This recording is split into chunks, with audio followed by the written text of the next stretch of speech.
Bonsoir à tous, bienvenue sur le plateau Equinox Soir, votre décryptage quotidien de l'actualité de lundi à vendredi 19h, 21h, 18h, 20h, Greenwich Mean Time, dans une correspondance au secrétaire général des services du Premier ministre, datée du 31 mars 2021, le ministre d'État, secrétaire général à la présidence de la République, lui faisait connaître que Monsieur le Président de la République a décidé de la création d'une task force pour la riposte contre le Covid-19. Cette structure qui complète le dispositif existant est logée à la présidence de la République et se compose de représentants issus de diverses administrations. Secrétariat général des services du Premier ministre, ministère de la Santé, ministère de l'administration territoriale, ministère des Finances, ministère délégué à la présidente de la République, chargé de la défense, délégation générale à la sûreté nationale et bien évidemment le secrétariat général de la présidence de la République. Un autre échange épistolaire entre les deux hommes a lieu le 8 avril 2021. Le ministre d'État, secrétaire général à la présidence de la République, informe le secrétaire général des services du Premier ministre de sa désignation comme ordonnateur du Fonds spécial de solidarité nationale pour la lutte contre le coronavirus et ses répercussions économiques et sociales. L'ordonnateur fait également savoir que les propositions relatives aux actions stratégiques menées dans le cadre de la riposte, de même que la ventilation des fonds Covid-19, actuellement en étude au Minepat, devront être soumises à la task force pour validation préalable par le président de la République.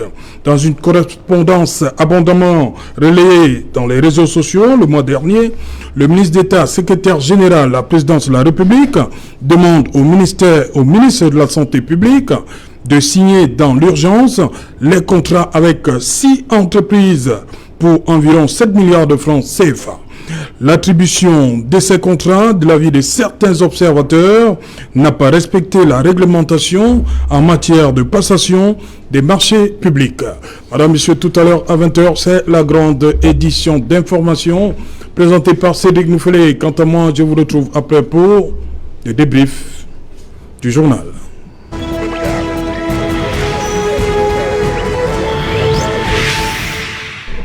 Task Force, attribution et signature des contrats riposte Covid-19, entorse sur la loi encadrant les marchés publics. C'est une interrogation pour tenter donc de répondre à celle-ci. Nous avons invité en plateau ce soir le professeur Jacqueline Koyok. Bonsoir, prof. Bonsoir, Serge Alain. Bienvenue. Merci. Voilà. Conseiller régional. Hein? Conseiller régional. Voilà. C'est ça. Voilà. Bonsoir, maître Richard. Bonsoir, monsieur Otto. Bonsoir à tous les téléspectateurs d'Equinox Soir qui l'émission la plus suivie et en particulier à mes convillageois de Balembo dans l'Est Cameroun, dans le Haut-Camp. Ok. Bonsoir, docteur Goudjou. Bonsoir, Serge Alain. Bonsoir, professeur. Bonsoir, maître. Bonsoir aux dernières personnes que vous allez présenter. Et je suis très heureux d'être là sur cette thématique sur le plateau, car on participe aussi à la conscientisation. Nous sommes des nations en construction et en devenir. Oui.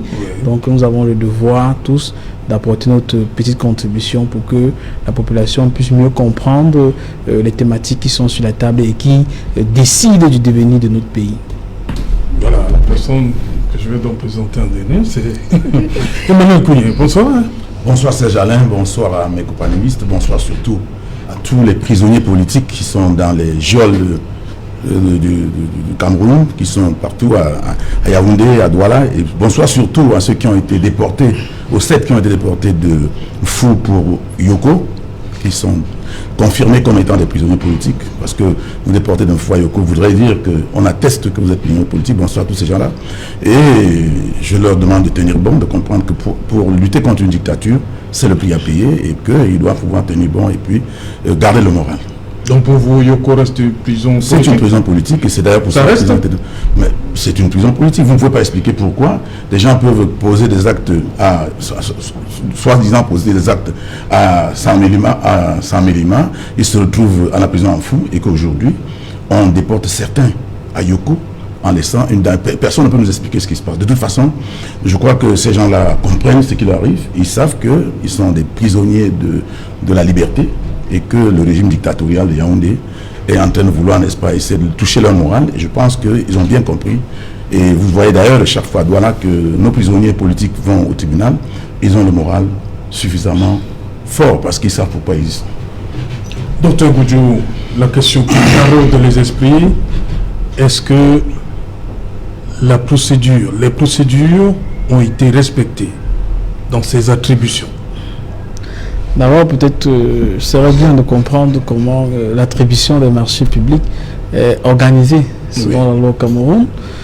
Je crois depuis au moins 10 ans, je crois que c'est en 2011, les dispositions avaient été prises par les autorités, notamment le chef de l'État, pour que les choses soient claires. Il y a quand même un ministère des marchés publics. Et le ministère est dirigé, en fait, le ministère est dirigé par par la présidence même. Oui, délégué à la présidence de la République. Ça veut dire qu'en principe, même le terme logé. Voilà, c'est très bien. Et les attributions du ministère sont claires. La responsabilité du ministère, premièrement, l'appel d'offres même du marché public, c'est le ministère qui a la responsabilité de le faire. Après l'appel d'offres, la passation du marché public, c'est le ministère qui a la responsabilité. Et même le contrôle pour l'exécution de ce marché public, c'est le ministère. Et dans certains cas, même jusqu'au montage financier, c'est le ministère des marchés publics qui doit intervenir en collaboration avec les départements ministériels qui sont concernés par les 10 marchés. Ça, c'est dingue. Et en dehors du ministère, c'est vrai, en dehors du ministre directement, nous avons une commission de passation de marché public qui, dans la commission, il y a des techniciens qui sont bien formés, qui sont bien outillés pour donner un avis technique pour les différents marchés. Et en dehors de cela, l'arbitre des marchés publics au Cameroun, c'est l'ARMP que tout le monde connaît, l'agent de régulation des marchés publics. En principe, quand il y a une évaluation à faire, quand il y a un audit à faire en ce qui concerne les marchés publics, c'est l'ARMP qui joue un rôle. Donc il y a ces 3 éléments-là, ces 3 entités-là, soit le ministère des marchés publics, la commission de passation des marchés publics, l'agent de régulation des marchés publics et le régulateur, on se rend compte que dans la décision qui a été prise par le SGPR, en fait, on est très surpris de constater que aucun de ces éléments n'intervient de manière directe. Et surtout, on est, à mon avis, je suis un peu plus ahuri en tant que financier par des montants. On parle quand même de 7 milliards de francs CFA. Ensuite, je vois le ton. Quand on prend vous prenez une décision, vous informez, vous instruisez le ministre, qui en réalité devrait être la Vous avez un autre problème à ce niveau-là. Vous savez, en principe, vous donnez une instruction au ministre. Mais le ministre dit dans l'urgence, hein, pour signature. Justement, pour signature, oui. Il y a le mot urgence. Exact.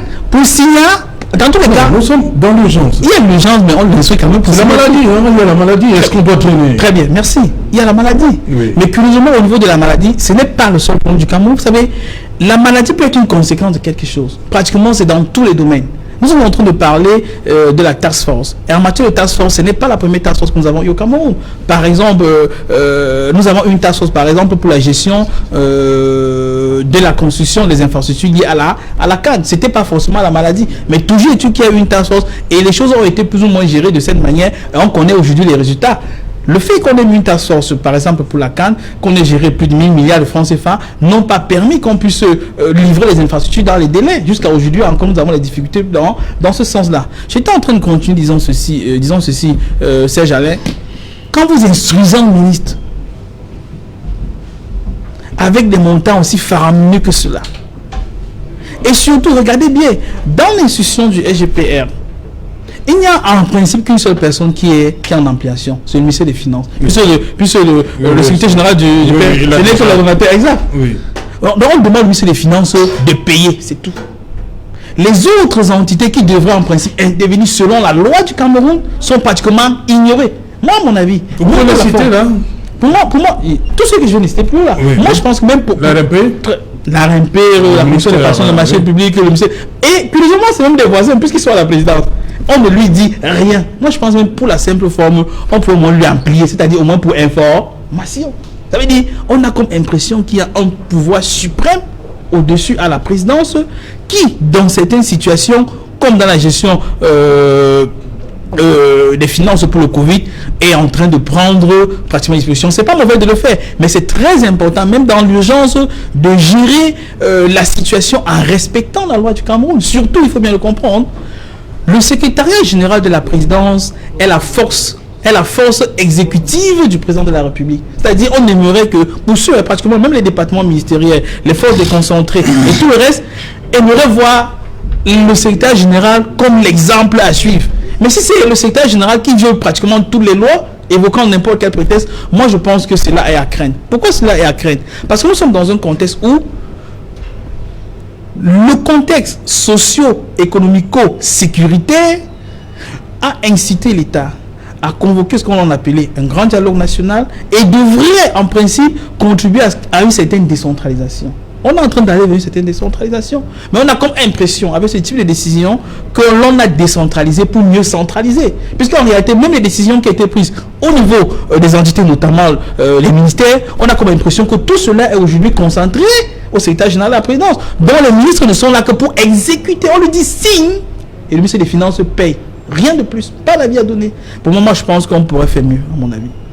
Maître Chemon, vous avez un problème avec ces contrats-là, si jamais ils sont signés?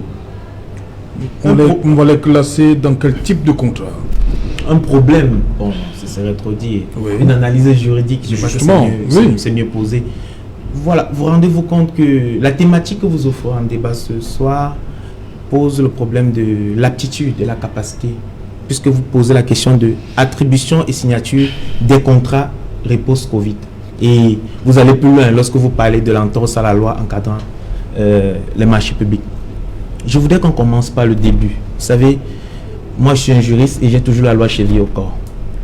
Quand on regarde la loi qui régit le code, le texte qui régit les marchés publics, c'est le code des marchés publics.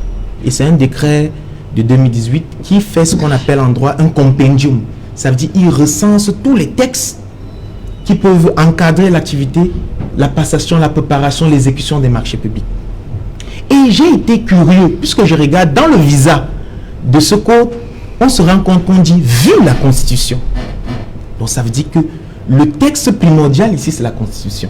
Alors, vous avez parlé tout à l'heure d'un texte du ministre d'État, secrétaire général à la présidence, qui tantôt instruit au secrétaire général du Premier ministère, qui tantôt écrit directement au ministre de la Santé publique.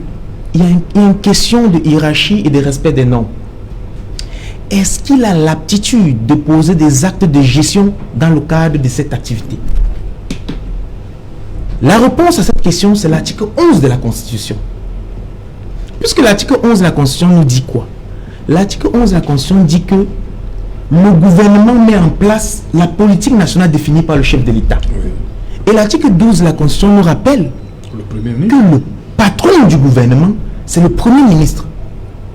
Je serais plus à l'aise de voir un tel texte ou une telle correspondance rédigée par le Premier ministre à l'endroit de son collaborateur, qui est le ministre de la Santé.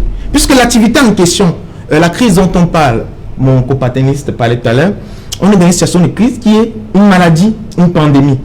On a un secteur d'activité régi par les textes qui encadrent ce domaine et qui est le ministre de la Santé. Maintenant, on va dans le code des marchés publics. On va à l'article 6. L'article 6 du code des marchés publics vous dit que le principal ordonnateur, c'est vrai que peut-être le texte que mon compagnon citait tout à l'heure était celui de 2011, c'est vrai qu'on avait dilué à l'époque le pouvoir des patrons, des chefs des départements ministériels, mais avec le décret 2018, on a remis l'ordre. Et c'est ça l'innovation de ce décret.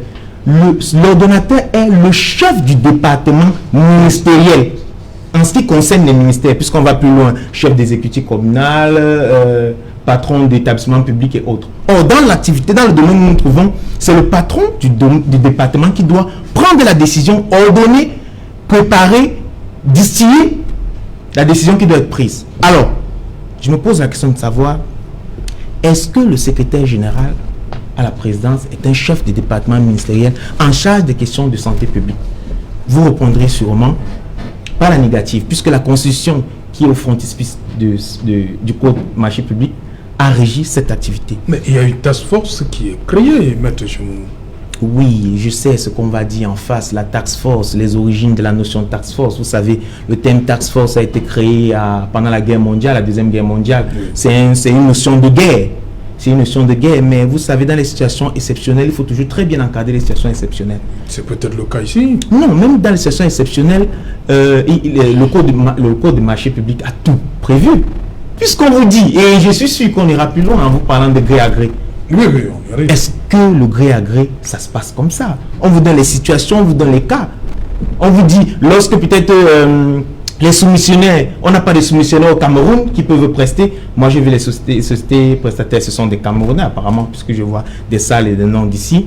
On vous dit les délais, le respect des délais et autres. On encadre. Nous vivons avec la Covid-19 depuis plus d'un an, si je ne me trompe pas. Je ne pense pas que ça nous surprend aujourd'hui. Donc, ça veut dire qu'on a eu le temps et le gouvernement est assez aguerri. Il y a des intellectuels, il y a des consultants, il y a des personnes qui peuvent aménager et anticiper. Nous voyons comment ça se passe ailleurs. Pour parler plus proche de nous, je vais prendre la France. Je ne crois pas que vous avez vu le secrétaire de l'Élysée prendre des décisions dans ce sens. C'est le Premier ministre qui agit. Dans les cas exceptionnels, c'est le président de la République qui parle, ou à défaut, c'est le ministre de la Santé. Le ministre d'État, secrétaire général, a reçu délégation. Il ne faut pas l'oublier. Il est ordonnateur pour ce qui est de cette task force. Oui, bon, c'est vous qui le dites. Maintenant, est-ce que la délégation de pouvoir éradique... C'est moi qui le dis. Vous voulez mettre en front la délégation de pouvoir avec les dispositions de la Constitution? C'est pas moi qui... Puisque la Constitution ne régit même pas, ne parle pas du secrétaire général de la présidence. La Constitution vous dit qu'on a un chef d'État qui est élu par le peuple camerounais et lui mandate quelqu'un qui dit c'est vous qui mettez en pratique la politique nationale que j'ai définie. Et dans le cas d'espèce, il y a une crise, le chef d'État prend une stratégie et le Premier ministre est celui qui met en place cette stratégie. Il a pris justement cette stratégie, il a mis à la tête... Il a mis comme ordonnateur le ministre d'État Ngongo. Moi, je vous parle de ce que la Constitution prévoit. Moi, je ne pense pas qu'on gère un pays avec des correspondants. Professeur Koyok, sur cette situation, la task force qui, à travers cette correspondance du 20 avril, j'ai parlé de 6 entreprises qui doivent... la correspondance, il demande au ministère de la Santé de signer dans l'urgence un contrat environ 7 milliards de francs CFA. Dans l'urgence. On va vers le gré à gré, tout ça. Bon. Bien, nous sommes en plein gré à gré. Je voulais d'abord dire que dans les principes de l'administration, la correspondance dont il est question est adressée à un département ministériel ou à des départements ministériels. Je n'ai pas vu quelque part un ministre qui s'est offusqué. Je n'ai même pas suivi une réaction de la part du Premier ministre. Mais je suis étonnée que ce gouvernement des réseaux sociaux, un gouvernement parallèle, puisse se substituer au gouvernement normal. Le Premier ministre est là, les ministres concernés sont là. Je n'ai pas suivi qu'il y a eu, dans un département ministériel, une contestation, ou alors, au niveau du Premier ministère, j'entends parler par-ci du bicéphalisme, de tout cela, mais je me dis, on est même où là, au Cameroun, où tout se gère sur des plateaux, dans les réseaux sociaux, mais je trouve quand même que nous sommes allés plus loin. Parce que vous parlez du gouvernement français. Vous avez vu quel citoyen français vous sortez une lettre adressée à un Premier ministre, à un ministre, ça ne se distribue pas dans la rue. C'est le peuple qui... Non, ça vient écoutez, de là-bas. Ça vient de là-bas, mais cette lettre-là n'a pas pour destinataire les réseaux sociaux. Et je suis donc, vraiment, je vous dis, c'est sérieux. Moi, j'ai fait tous les pays d'Europe. Je connais comment ça fonctionne. Vous ne pouvez pas arriver en Europe. Vous trouvez un citoyen qui arrive sur les plateaux et qui vous brandit une lettre du secrétaire général, une lettre du Premier ministre. Vous n'êtes pas les destinataires. Mais maintenant qu'on attend qu'une réaction négative vienne de la part du Premier ministre, qui vous a dit que le Premier ministre était gêné? Il y a eu une task force qui a été créée parce qu'il y a eu des soupçons de malgouvernance des ressources. Donc cette task force est constituée comme cela s'est dit, parce qu'une task force, c'est un regroupement de professionnels qui est désigné, un groupement désigné pour une mission spécifique. Et on vous a dit comment est constituée cette task force. Donc, la task force comprend les représentants de tous ces ministères. Et vous citez les commissions de passation de marché, tout le reste, mais vous oubliez que tous ces services sont attachés directement à la présidence et que le secrétaire général coordonne toutes ces activités qui sont attachées à la présidence.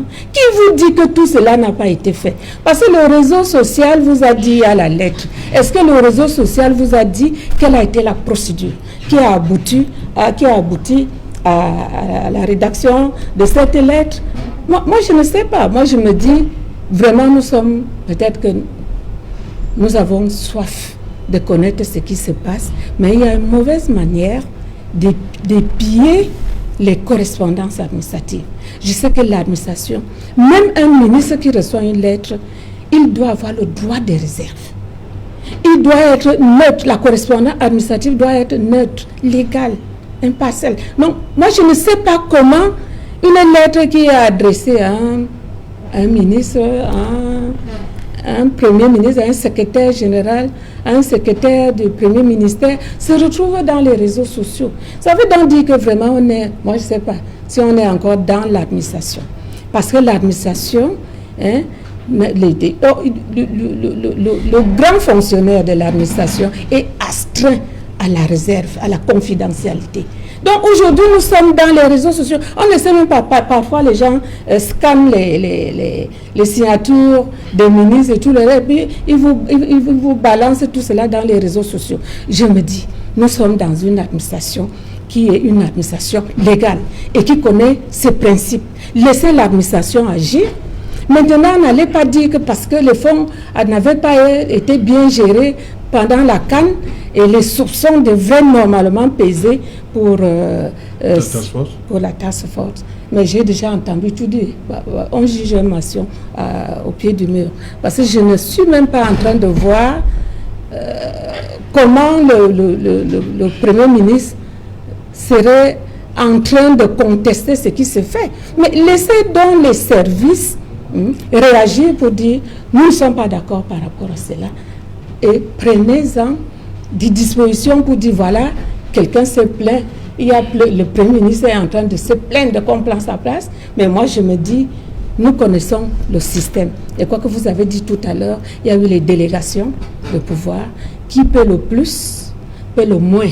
Si le président de la République lui-même, à travers son secrétaire général, voudrait gérer pour que ces fonds, qui sont une caution pour une deuxième attribution des fonds au Cameroun, et que cela nécessite peut-être des mesures d'urgence, laisser le Cameroun fonctionner. Vous n'êtes pas Premier ministre, vous n'êtes même pas ministre, vous n'êtes même pas leurs représentants, vous n'êtes pas leurs avocats parce qu'ils ne vous ont pas sollicité. Il y a autre chose, il y a beaucoup d'autres choses qui devraient nous intéresser, les citoyens. Comment on gère la pandémie au Cameroun. Mais le reste, là, c'est pas notre rôle. Comme ça, c'est la pandémie, on parle de la pandémie. Je dis, ce n'est pas notre rôle d'aller gérer à la place des autres. C'est ce que je voulais dire. Emmanuel Kounié, sur cette... nous sommes là, en plein, dans le gré à gré. Oui, je voulais d'abord dire à Mme Kodok, professeur Kodok, que nous ne sommes peut-être pas l'administration, mais l'administration ne fait pas mal ce qu'elle doit faire. Et la République ne fonctionne pas. Ouais, et si nous sommes en République, ça veut dire que ce qui appartient à la République nous appartient à nous tous. Nous avons le droit de chercher à savoir ce qui se passe. On ne peut pas nous dire de rester tranquille et que les gens nous gèrent. Nous ne sommes pas des moutons. Et puis, il y a des précédents. Nous avons vu ces gens-là gérer. Et quand ils créent une task force, ils ont déjà créé notre task force. On a vu ce que ça a donné. Aujourd'hui, on crée une autre task force. Et chaque fois que on s'est retrouvé dans une affaire compliquée, on a créé une affaire dans l'affaire. Et puis, quand on crée des affaires, plusieurs affaires dans l'affaire, on ne se retrouve plus. On a même vu dans les programmes économiques qu'ils ont créés, ils ont créé le DSE, après ils ont mis 3 programmes ou 4 programmes d'urgence dedans. Programme d'urgence pour le septentrion, programme d'urgence jeune, programme d'urgence pour l'accélération de la croissance. Tous ces programmes d'urgence n'ont jamais été évalués. Maintenant, ils ont dit qu'ils ont échoué. Ils ont maintenant mis un autre programme, le SND 30.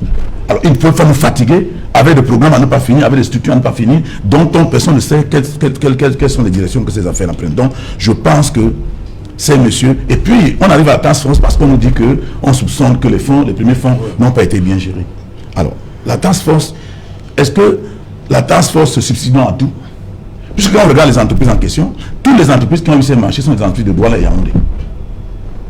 Peut-être une ou deux à Douala, le reste à Yaoundé. Donc le Cameroun se limite à Douala et à Yaoundé. Et qui ont été créés après donc ont été créés pour la circonstance. Mais écoutez, on ne peut pas continuer à regarder ces gens-là faire ça. On doit leur dire qu'on n'est pas d'accord.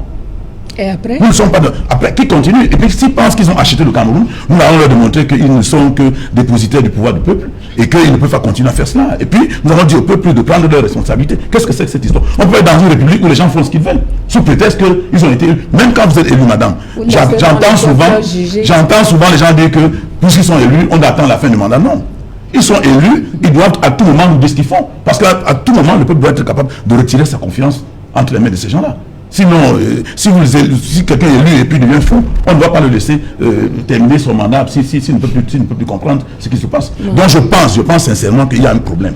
Il y a un problème sérieux. Et puis, avec tout ce qui a été dit pour la CAN, tout ce qui a été dit pour la COVID-19, je crois que c'est osé pour ces gens de continuer à nous faire voir des choses de cette nature. Ça dit passer des marchés, donc personne ne sait comment ça se passe. Parce que s'il y avait appel d'offres, le ministère des marchés publics serait concerné.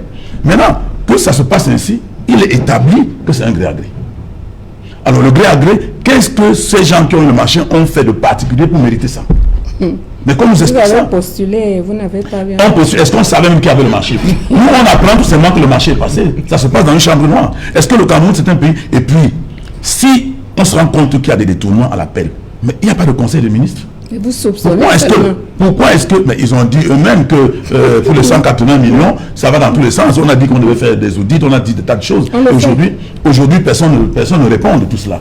Alors, qu'est-ce qu'on fait donc maintenant avec la task force? Et si la task force doit faire le travail, d'où sort-il? La task force ne peut pas passer. Quelles sont les missions de la task force? La task force n'a pas le droit de faire un appel. Ces missions, c'est quoi? Les missions de la task force. Vous ne connaissez même pas ces missions. Mais la task force, c'est une nébuleuse.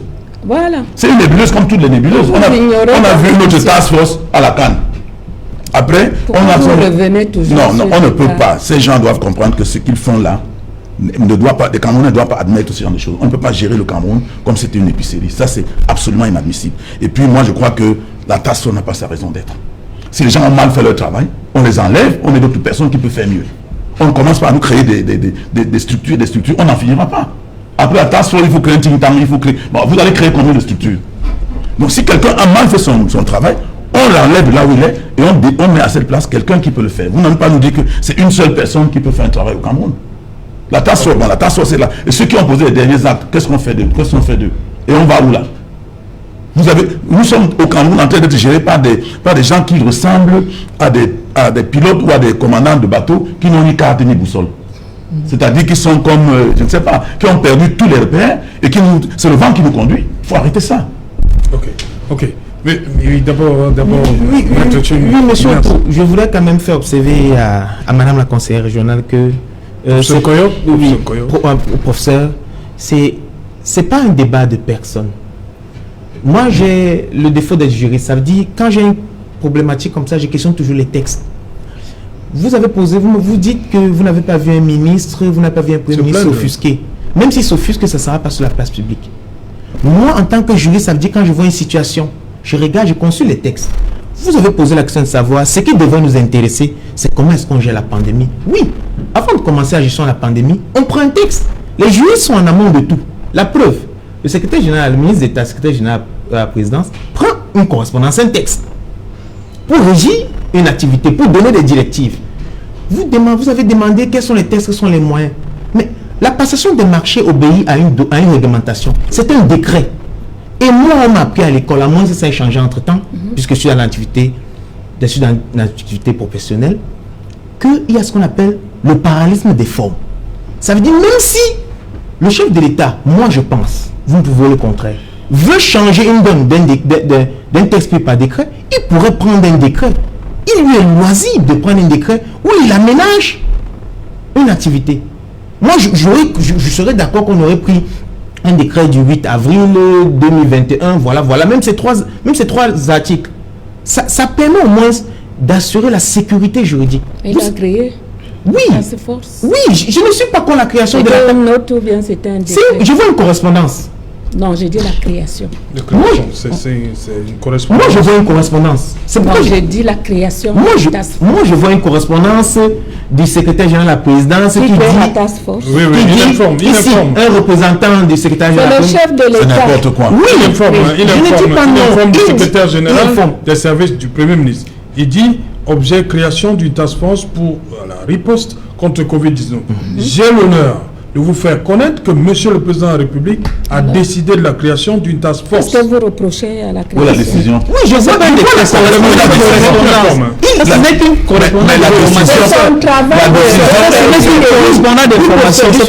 C'est son travail. Mais où est la décision? C'est ça le problème du parallélisme. Je dis on est dans une situation d'urgence et dans l'urgence il faut faire très attention puisque vous parlez qu'il y aurait des soupçons. Et je m'interroge pour terminer si à chaque fois, puisque moi encore je vous le dirais, il y a ce qu'on appelle la présomption d'innocence. Ce sont des valeurs. Non, je vais vous dire, j'arrive. Il y a ce qu'on appelle la présomption d'innocence. Si on parle de soupçons et qu'à chaque fois on a des soupçons, on commence à faire des retours-pédalages, à prendre des correspondants, à échanger tout ce qui donne, tout ce qui a été durablement établi, il y aura un problème. Ça veut dire que chaque fois, on va prendre des correspondances pour changer les décrets, les lois et autres. Donc, c'est juste la question juridique que moi je pose. Oui, Dr Ngoudjou, sur cette... vous avez parlé des entreprises qui ont été créées il n'y a pas longtemps. Exact. Mais le maître, on sait quand même que le maître d'ouvrage demande souvent... pour l'expérience. Une expérience. Fait les 3 dernières années. Même au grade.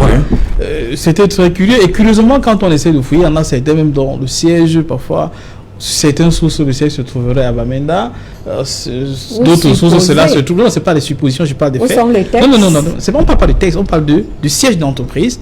Certains se trouveraient à Bamenda, certains se trouveraient à Yaoundé, curieusement la même entreprise. Le problème n'est pas là. Mais moi, ce que je veux dire, c'est peut-être à la décharge quand même du SGPR. Notons que lui aussi il est en difficulté. Le SGPR est en difficulté, pourquoi? Justement parce que à l'aube du Covid, comme dans beaucoup de pays de par le monde entier, il était important pour l'État du Cameroun de soutenir, non seulement il faut lutter contre la maladie, mais surtout soutenir les entreprises. Parce qu'en réalité, il y a un certain marasme économique. Et pour cela, nous avons reçu une certaine assistance du Fonds monétaire international, qui a quand même mis à notre disposition au moins 214 milliards. Et dans les 214 milliards quand même, parce qu'il faut bien comprendre que le SGPR, comme je l'ai dit un peu plus haut, avec la délégation du pouvoir, il est comme le chef de l'État. Et donc il répond de cela devant le Fonds monétaire international. Délégation signature. Exact. Et il savait quand même que tout au long de l'exécution, jusqu'à présent, il y a des zones d'ombre, parce que les personnes qui avaient la responsabilité sur au moins 45 milliards sur les 180 engagés, il y a des points d'ombre. Les audits sont en cours. Et il y a des audits qui ont été engagés, comme que ce soit par le Conseil supérieur de l'État, etc. Et maintenant, continuez à vous égarer. Merci madame. Donc maintenant, dans un contexte comme celui-là, nous sommes en difficulté économique extrêmement intense. Le FMI dit, je ne peux plus rien vous donner si je ne vois pas clair dans ce que vous avez déjà géré. Et dans ce contexte-là, le SGPR est en difficulté. Et il prend la décision de créer justement la task force. Juste que maintenant, justement, peut-être bicéphalisme, on ne sait pas. Maintenant, juste que tout cela montre quand même que nous ne sommes pas très bien gérés. Parce qu'en réalité, le ministre de la Santé publique, peut-être sur qui il y a des soupçons, on ne sait pas quoi, a aussi d'une certaine manière géré les choses d'une manière peut-être pas satisfaisante au niveau de la présidence de la République. Et on se dit qu'il faudrait peut-être encadrer cela. Juste que ça, ce sont des personnes. Là, ce sont des personnes. Et le Cameroun est dirigé par une constitution. Et la constitution est claire. C'est le chef du gouvernement, le Premier ministre, qui répond de l'action gouvernementale. En d'autres termes, lui il est là. Tout à l'heure, le professeur souvient cela, mais même si le Premier ministre ne s'offusque pas sur la place, voilà, je suis convaincu que... Le professeur Nkoyor dit que le... Non, vraiment, il y a des choses qui se passent en off à Yaoundé, beaucoup de gens sont au courant. Ouais. Le Premier ministre John Bouté n'est pas content de la situation. Ah, c'est vous qui le dites, hein? L'ordonnateur, c'est quand même le... Ce n'est que le SGPR. Dans lui, oui. C'est le secrétaire général du Premier ministre. C'est-à-dire que lui, qui est même censé être le patron du Premier ministère, il est là, il n'existe pas. On saute sur lui, on s'adresse directement à son secrétaire. Moi, je pense pour moi que nous pouvons faire... Moi, ce que je dis pas, c'est vrai que le professeur dit donc que... vous auriez aimé voir une correspondance du SGPR? Peut-être, non, pas peut-être même dans ce sens. Mais au-delà, je dis que nos responsabilités sont très engagées, que ce soit au niveau du gouvernement ou au niveau de la population. Je vais prendre un fait. Il y a de cela environ 1 mois et demi, j'ai un ami qui est dans la haute finance à la City de Londres, il m'appelle, il me dit: Davaris, nous avons appris que vous avez besoin d'argent, vous n'aurez pas d'argent. On parle de 55 milliards pour le stade de Limé. Je dis que non, comment tu peux me dire ça? Le complexe. Ouais, il me dit non. Je dis que non, nous avons déjà. Il me dit que vous n'avez pas d'argent et vous n'allez pas avoir d'argent. Je dis mais comment ça? Pour la plupart des Camerounais, quand on regarde ce qui se passe dans le monde médiatique, on a comme impression que les 55 milliards sont déjà un à un. Il m'a dit vous n'allez pas avoir cela. Je dis mais comment tu penses qu'on ne peut pas avoir cela? C'est un Européen. Il me dit vous ne pouvez pas avoir cela parce qu'en réalité, tout ce qui se passe chez vous, c'est-à-dire la gestion du fonds lié à la CAN, la gestion de fonds liés au Covid, parce que pratiquement c'est tous les réseaux sociaux comme madame le dit. Nous sommes au courant de cela et cela ne rend pas les gens sereins. Et maintenant, quand on est dans un contexte comme celui-là, nous avons des difficultés de pouvoir obtenir les financements sur la scène internationale. C'est l'une des raisons pour lesquelles vous avez bien remarqué, nous sommes en train de prêter l'argent en euros pour rembourser le service de la dette des anciens crédits. Et nous empruntons plus, c'est-à-dire nous, à des taux extrêmement élevés. La Côte d'Ivoire obtient des montants plus élevés à un taux extrêmement faible, alors que nous proposons des taux plus élevés, nous ne parvenons même pas à atteindre les objectifs. Je vais dire quoi pour sortir? Et du fait des réseaux sociaux.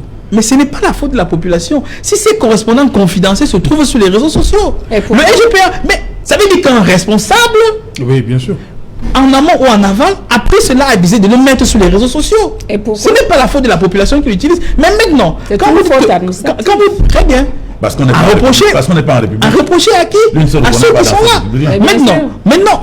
Maintenant, est-ce que, quand vous dites que les gens peut-être scannent ou font des fausses correspondances, est-ce que le SGPR a démenti cette information? Non. Est-ce que les différentes parties qui sont éléments de la tasse ont démenti cette information? Nous en non. Nous avons juste que les choses devraient et peuvent encore être mieux gérées. Pourquoi? Parce que le Cameroun a beaucoup de situations de crise. Si on va tout gérer dans une situation de crise en task force, il faudrait seulement qu'on crée encore notre gouvernement logé à la présidence de la République qui va gérer pratiquement tout. La gestion de l'électricité, quand je quittais de la maison à Bamsa, il n'y a pas d'électricité. C'est une situation de crise au Cameroun. Nous sommes en train de parler de la Covid, mais en réalité, il y a le paludisme qui fait des milliers de morts. Il y a plein d'autres maladies là qui font des milliers de morts. La question des dialyses, c'est une situation de crise au Cameroun. Et si, face à une situation de crise, il faut seulement créer les task force, je pense que vraiment, ça risquerait d'être extrêmement difficile d'avancer. Professeur Nkoyo, comment vous expliquez donc, dans ce contexte qui, pour vous, semble être bien, comment expliquer la création de cette task force? Je n'ai pas dit que tout semble être bien. Vous savez bien, vous aussi, oui, que le ministre de la Santé a sorti au moins une vingtaine d'institutions publiques qui oui, avaient perçu de l'argent, oui, et que les audits sont en train d'être faits. Bon, maintenant, il y a des missions.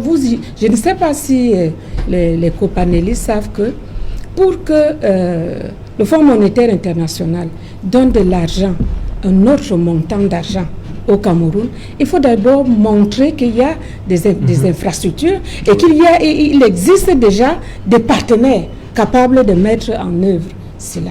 Et n'oubliez pas aussi que si le Fonds monétaire international a commandité les audits, ça ne veut pas nécessairement dire que l'argent a été détourné. Parce que chaque fois que l'argent est donné à un pays, il y a un mécanisme de gouvernance. Pour de gestion. Voilà, on vous dit, voilà comment l'argent sera géré. Et maintenant, pour avoir aussi un autre fonds, voilà les conditionnalités. Okay. Donc, pour remplir ces conditionnalités, le secrétaire général est donc tenu de lancer des appels d'offres à la hâte, parce que pour montrer que si l'argent arrive, il sera géré dans le nord, parce qu'il y a des structures qui sont déjà prête. Je sais qu'il n'y a pas eu d'appel d'offres. Non, je suis en train de dire. Est-ce qu'il y a eu d'appel d'offres? J'ai dit, moi, je ne suis pas à la présidence de la République. Et je dis que ce gouvernement des réseaux sociaux, qui fait qu'à l'extérieur, quelqu'un n'a même jamais été fonctionnaire. Mais cette personne sait comment On a négocié Merci, prof. comment On va sont continuer après le les 20 heures. procédures qu'il ne connaît pas. Merci, prof. On va continuer après le 20h parce Ok. qu'il est déjà là, Cédric Nouffelé. Bonsoir Cédric, au menu ce soir. Bonsoir Serge Alain, bonsoir aux invités. Ce soir, nous parlerons de la situation d'insécurité grandissante dans la région du Nord-Ouest. Près de 4 conseillers municipaux ont été enlevés. Cela fait 4 jours qu'ils sont portés disparus. À l'instant où je m'adresse à vous, le gouverneur de la région du Nord-Ouest tient une réunion de sécurité de haut niveau afin de pouvoir discuter des mesures à mettre en œuvre face à cette multiplication des kidnappings dans la région de l'Ouest. Nous en parlerons dans la région du Nord-Ouest. Nous en parlerons dans le journal de 20h. Nous évoquerons également ce report inexpliqué de l'élection du maire de Banganté. Ambiance électrique observée durant toute cette journée. Le maire, le candidat investi par le RDPC a été rejeté par une faction des conseillers municipaux. Ils ont même mis sur pied une nouvelle candidature face à celle d'Éric Niat. Les mandataires du RDPC se sont opposés alors qu'ils ne devraient pas intervenir en pleine session de plein droit. Séquence d'une ambiance électrique et des tensions dans la ville de Banganté. Nous en parlerons dans le journal de 20h. Nous vous proposons ce soir une enquête inédite sur cette Camerounaise assassinée, démembrée en Italie alors qu'elle vivait le parfait amour avec son compagnon, un ancien soldat camerounais. Dans quelles circonstances ce drame est-il intervenu? Les éléments d'enquête d'Equinox, c'est à suivre dans le journal de 20h. C'est Jala. Voilà, madame, monsieur, c'est dans l'essentiel du 20h de Cédric Nouffelé. Il va vous le développer dans un instant. Quant à nous, on se retrouve après pour Equinox Soir, deuxième partie. Tout de suite, la pub. 7 conseils pour se protéger contre le nouveau coronavirus. 1.